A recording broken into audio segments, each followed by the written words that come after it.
안녕하세요, 여러분. 길 가다 보면 이런 생각 한 번쯤 해보셨을 거예요. 와, 저긴 언제 저렇게 새 아파트가 들어섰지? 하고요. 낡은 동네가 완전히 새로운 모습으로 바뀌는 거 정말 드라마틱하잖아요. 오늘은 바로 그 거대한 도시 재개발, 그 기계가 어떻게 돌아가는지 처음부터 끝까지 한번 제대로 뜯어보겠습니다. 아니 진짜 궁금하지 않으세요? 그 허름했던 아파트 단지가 어떻게 그렇게 번쩍번쩍하는 새 건물로 변신하는 걸까요? 이게 그냥 뚝딱하고 만들어지는 게 아니거든요. 겉보기엔 엄청 복잡해 보여도 사실은 아주 정교하게 짜인 단계를 하나씩 밟아나가는 거대한 시스템이에요. 자, 지금부터 그 비밀의 문을 한번 열어보죠. 그래서 오늘 이 긴 여정을 크게 5단계로 나눠서 따라가 볼 거예요. 첫째, 도대체 도시정비 사업이 뭔지. 둘째, 첫 단추는 어떻게 꿰는지. 셋째, 주민들이 직접 나서는 조합 설립. 넷째, 가장 중요하죠. 바로 돈 문제. 그리고 마지막으로 어떻게 진짜 새 집이 지어지는지까지. 한번 쭉 따라와 보시죠. 자, 그럼 첫 번째 이야기, 도시정비 사업. 이게 도대체 뭘까요? 사실 이 재개발, 재건축을 통틀어서 부르는 공식적인 이름이 바로 이 도시정비 사업인데요. 예전에는 종류가 너무 많아서 머리가 아팠는데 지금은 아주 깔끔하게 정리됐습니다. 보세요. 예전에는 주거 환경 개선이다, 주택 재개발이다, 와, 무려 6가지나 됐어요. 너무 복잡했죠. 그래서 법이 바뀌면서 이러지 말자, 좀 간단하게 가자 해서 지금은 딱 3가지로 정리가 됐습니다. 그리고 이 중에서 우리가 보통 아파트 새로 짓는다 할 때 말하는 건 거의 대부분 재개발 아니면 재건축 이 2가지라고 보시면 돼요. 자, 그럼 재개발이랑 재건축, 그게 그거 아니냐 하실 수 있는데 이게 근본적으로 달라요. 아주 중요한 포인트입니다. 재개발은요, 길도 좁고 공원도 없고 이렇게 동네 전체가 낙후됐을 때 아예 동네를 통째로 갈아엎는 좀 공공적인 성격이 강한 사업이에요. 그런데 재건축은 뭐냐? 길도 넓고 주변 환경은 다 괜찮은데 유독 우리 아파트만 낡았을 때 그때 우리 아파트만 새로 짓는 조금 더 개인의 재산 가치를 높이는 데 초점이 맞춰져 있는 거죠. 느낌이 확 다르죠? 자, 그럼 2번째 단계로 넘어가 볼까요? 계획은 어떻게 시작될까요? 이 거대한 사업, 첫 삽을 뜨는 건 과연 누구일까요?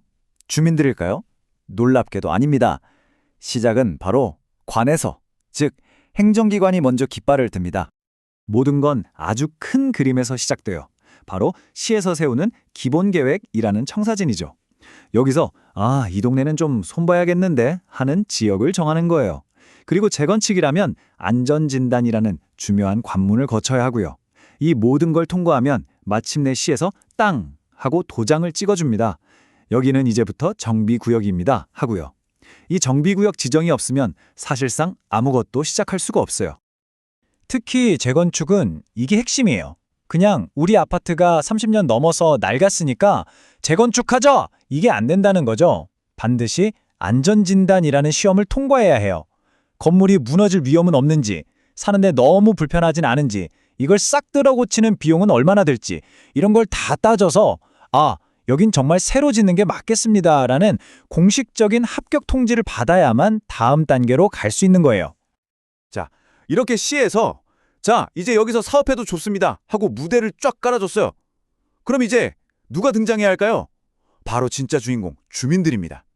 주민들이 직접 사업의 주체가 되기 위해 조합이라는 걸 만들게 되는 거죠.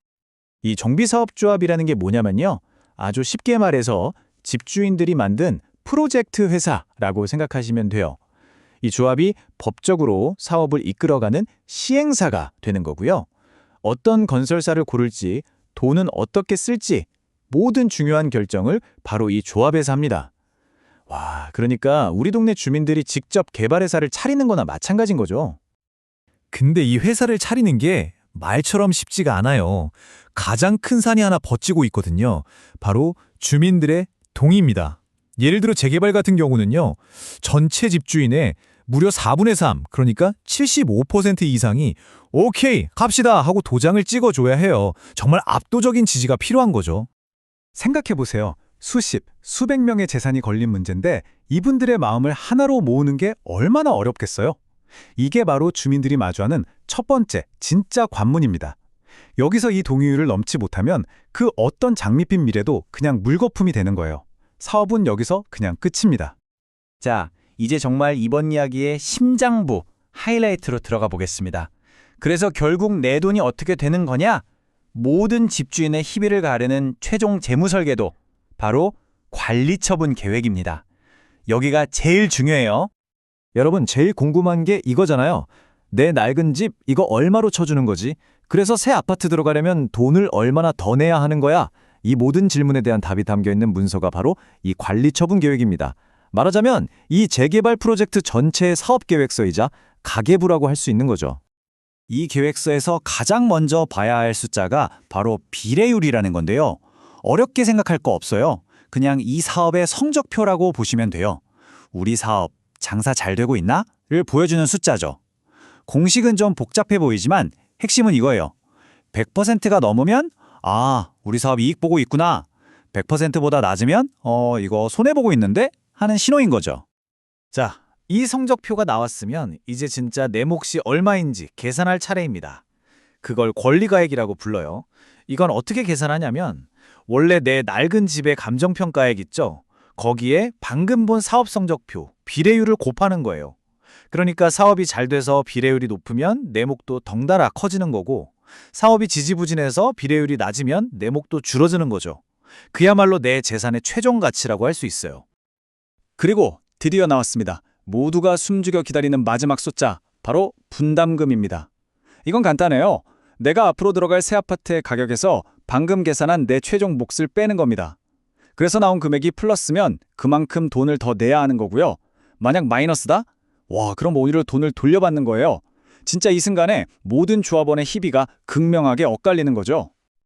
그러니까 결국 이 관리처분 계획이라는 게 뭐냐면 내가 새 아파트를 받으면서 돈을 더 낼 것이냐 아니면 돈을 받으면서 이사할 것이냐를 결정하는 이 프로젝트의 진짜 재정적인 심장인 셈이에요. 이러니 이 계획안을 두고 조합원들 사이에서 가장 치열한 논쟁이 벌어질 수밖에 없는 겁니다. 자, 이렇게 머리 아픈 돈 계산이 다 끝나고 마침내 계획이 통과됐습니다. 그럼 이제부터는요, 종이 위에 있던 청사진이 진짜 우리 눈앞에 현실이 되는 시간이 시작됩니다. 그런데 만약 끝까지 난 반대야 하는 분들은 어떻게 될까요? 여기서 아까 말씀드렸던 재개발과 재건축의 성격 차이가 다시 한번 명확하게 드러나요. 공공성이 강한 재개발은요, 법에 따라 보상금을 주고 강제로 소유권을 사들이는 수용이라는 절차를 밟아요. 반면에 개인 재산의 성격이 강한 재건축은 조합이 반대하는 사람에게 시세대로 우리한테 당신 집을 팔시오 하고 법원에 소송을 거는 매도 청구라는 방식을 쓰게 됩니다. 방법이 다르죠? 그 다음부터는 이제 일사천리죠. 모든 주민들이 이사를 나가고 낡은 건물들은 허물어집니다. 그리고 그 자리에 드디어 새로운 아파트가 쑥쑥 올라가기 시작하는 거죠. 공사가 모두 끝나면 꿈에 그리던 새 집에 입주하고 남은 돈 계산까지 다 마무리되면 이 긴 여정을 이끌었던 조합은 해산하면서 프로젝트는 공식적으로 막을 내리게 됩니다. 그런데 여러분, 이 모든 과정이요, 맨 처음 계획을 세우는 단계부터 새 집에 딱 들어가는 그날까지 보통 얼마나 걸릴 것 같으세요? 짧게 끝나지 않아요. 평균적으로 10년, 길게는 그 이상이 걸리는 정말 어마어마한 대장정입니다. 도시는 살아있는 생물과 같아서 계속 늙어가고 또 새로운 모습을 원하죠. 과연 미래의 우리 도시는 어떤 모습으로 재탄생해야 할까요? 오늘 우리가 살펴본 이 복잡한 재개발, 재건축 시스템은 앞으로 또 어떻게 변해갈까요? 이건 단순히 남의 동네 이야기가 아니라 바로 우리 모두의 미래에 대한 질문이 아닐까 싶습니다.